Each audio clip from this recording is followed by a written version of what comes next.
വനിതാ പൗരോഹിത്യം എന്തുകൊണ്ട് അപ്പസ്തോലിക സഭകളിൽ ഇല്ല എന്ന ചോദ്യം പലരും ചോദിക്കുന്നുണ്ട്. ചോദ്യത്തിനുള്ള മറുപടി തന്നെയാണ് ഇന്നത്തെ വീഡിയോ.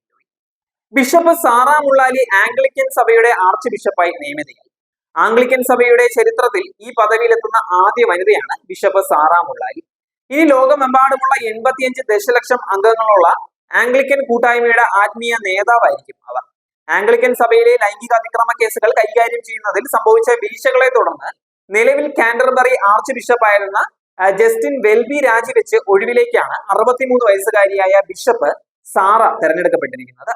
ആംഗ്ലിക്കൻ സഭയുടെ ഉന്നത സ്ഥാനത്ത് ഒരു വനിത വന്നതോടെ കത്തോലിക്ക സഭയിലും വനിതാ പൗരോഹിത്യം ആയിക്കൂടെ എന്നുള്ള ചോദ്യം സഭയ്ക്കുള്ളിലും പുറത്തും ഉയർന്നു വരികയാണ്. ഈ വിഷയത്തോട് എങ്ങനെയാണ് പ്രതികരിക്കേണ്ടത് എന്ന് വിശ്വാസികൾ പലർക്കും അറിയത്തുമില്ല. അതിനാൽ കത്തോലിക്ക പൗരോഹിത്യം എന്തുകൊണ്ട് പുരുഷ കേന്ദ്രീകൃതമായി നിലനിൽക്കുന്നു എന്നുള്ള വിഷയമാണ് ഇവിടെ വിശദീകരിക്കാൻ ശ്രമിച്ചിരിക്കുന്നത്. പൗരോഹിത്യത്തെ സംബന്ധിച്ച് കത്തോലിക്ക സഭ മനസ്സിലാക്കുന്നത് എന്താണ് എന്ന് ആദ്യം നോക്കാം. വൈദിക പട്ടം സ്ത്രീകൾക്ക് നൽകുന്നതിനെ കുറിച്ചുള്ള ചോദ്യം ആധുനിക സമൂഹത്തിൽ ഇടയ്ക്കിടെ ഉയർന്നു വരുന്ന ഒന്നാണ്. എന്നാൽ കത്തോലിക്ക സഭയെ സംബന്ധിച്ചിടത്തോളം ഇത് കാലികമായി പരിഷ്കരിക്കേണ്ടതായിട്ട് സാംസ്കാരികമായി ഉൾക്കൊള്ളേണ്ടതോ ഭരണപരമായി അംഗീകരിക്കേണ്ടതോ നയപരമായി നടപ്പാക്കേണ്ടതോ ആയൊരു വിഷയമല്ല.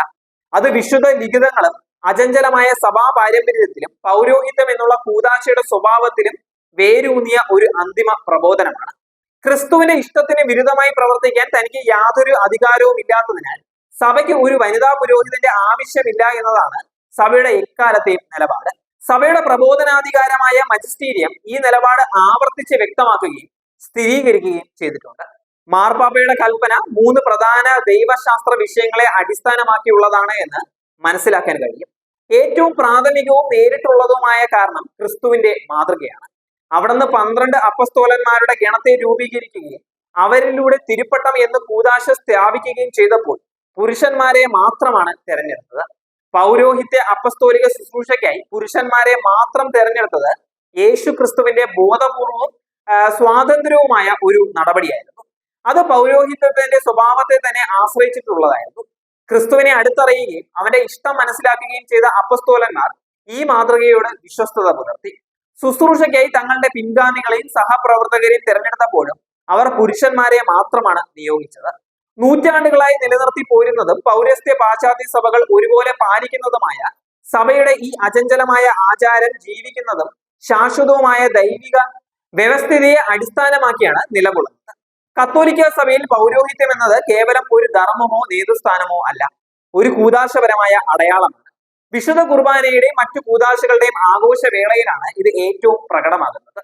ഒരു പുരോഹിതൻ വിശുദ്ധ കുർബാന അർപ്പിക്കുമ്പോഴും അപ്പവും വീഞ്ഞും വാഴ്ത്തുമ്പോഴും പാപമോചനം പ്രഖ്യാപിക്കുമ്പോഴും അതൊന്നും അദ്ദേഹം സ്വന്തം അധികാരത്തിലല്ല, മറിച്ച് ക്രിസ്തുവിന്റെ വ്യക്തിത്വത്തിലാണ് പ്രവർത്തിക്കുന്നത്. കൂദാശ ഫലപ്രദമായ ഒരു അടയാളമായിരിക്കെ എന്നിരിക്കെ കർത്താവായ ക്രിസ്തു പുരുഷനായിരുന്നത് പോലെ ശുശ്രൂഷയും ഒരു പുരുഷനായിരിക്കണമല്ലോ. ക്രിസ്തുവും സഭയും തമ്മിലുള്ള ബന്ധം തിരുവെഴുത്തുകളിൽ മണവാളനും മണവാട്ടിയും തമ്മിലുള്ള ബന്ധമായിട്ടാണ് പലപ്പോഴും വിവരിക്കുന്നത്. സഭയുടെ ശിരസും മണവാളനുമായ ക്രിസ്തുവിനെ ബലിവേദിയിൽ പ്രതിനിധാനം ചെയ്യുന്ന പുരോഹിതൻ പുരുഷനായിരിക്കുമ്പോൾ മാത്രമാണ് ഈ അടയാളം പൂർണ്ണമാകുന്നത്. ദൈവത്തിന്റെ വെളിപ്പെടുത്തപ്പെട്ട പദ്ധതിയുടെ ഭാഗമായ ഈ പ്രതീകാത്മകത പുരുഷന്മാർക്ക് സ്ത്രീകളെക്കാൾ എന്തെങ്കിലും ശ്രേഷ്ഠതയുണ്ട് എന്ന് അർത്ഥമാക്കുന്നില്ല. വൈദിക പൗരോഹിത്യം പുരുഷന്മാർക്ക് മാത്രമായി നീക്കിവെക്കുന്നത് സഭയിൽ സ്ത്രീകളുടെ മഹത്വത്തെ ഒരു തരത്തിലും കുറയ്ക്കുന്നുമില്ല. സ്നാനമേറ്റ എല്ലാ ക്രൈസ്തവരും പുരുഷന്മാരും സ്ത്രീകളും ഒരുപോലെ വിശ്വാസികളുടെ പൊതു പൗരോഹിത്യത്തിൽ പങ്കുചേരുന്നു. വൈദിക പൗരോഹിത്യം പൊതു പൗരോഹിത്യത്തെ ശുശ്രൂഷിക്കാൻ വേണ്ടിയുള്ളതാണ്. പൗരോഹിത്യ പട്ടം ഒരു പ്രത്യേക കൃപയും സേവനവുമാണ് എന്നും അതൊരു മനുഷ്യാവകാശമോ ഉയർന്ന പദവിയോ അല്ല എന്നും സഭ ഊന്നി പറയുന്നുണ്ട്. സഭയിൽ പരിശുദ്ധ അമ്മയിലൂടെ സ്ത്രീകൾക്കുള്ള സ്ഥാനം മഹനീയവും അതുല്യവുമാണ് എന്നുള്ളത് വ്യക്തമാണ്. ചരിത്രത്തിലുടനീളമുള്ള അസംഖ്യവും വിശുദ്ധകൾ, വൈദ്യശാസ്ത്രജ്ഞർ, സന്യാസിനികൾ, അൽമായ നേതാക്കൾ എന്നിവർ സ്ത്രീകളാണ്. നേതൃത്വത്തിനും പ്രബോധനത്തിനും മറ്റനവധി സേവനങ്ങൾ നിർവഹിക്കാനുമായി അവർ വിളിക്കപ്പെട്ടിരിക്കുന്നു.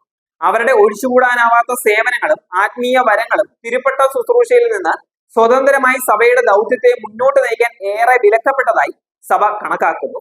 പൗരോഹിത്യത്തിനായി പുരുഷന്മാരെ മാത്രം തെരഞ്ഞെടുത്തപ്പോൾ അത് സാംസ്കാരികപരമായ കാരണങ്ങളാലല്ല, മറിച്ച് ഈ ശുശ്രൂഷയുടെ പ്രതീകത്തെ അടിസ്ഥാനമാക്കിയാണ് കർത്താവ് അപ്രകാരം ചെയ്തത് എന്ന് സഭ മനസ്സിലാക്കിയത്. ചുരുക്കത്തിൽ കത്തോലിക്ക സഭയിൽ പുരുഷന്മാരെ പുരോഹിതർ മാത്രമായുള്ളൂ എന്നതുകൊണ്ട് സഭയ്ക്ക് യാതൊരു കുറവും സംഭവിക്കുകയില്ല. കാരണം പൗരോഹിത്യ പട്ടം പുരുഷന്മാർക്കായി മാത്രം നീക്കിവെക്കുന്നത് യേശു ക്രിസ്തു സ്ഥാപിച്ച കൂദാശപരമായ ഘടനയുടെ വിശ്വാസത്തിന്റെ മാറ്റമില്ലാത്ത സത്യമായിട്ടാണ് കണക്കാക്കപ്പെടുന്നത്.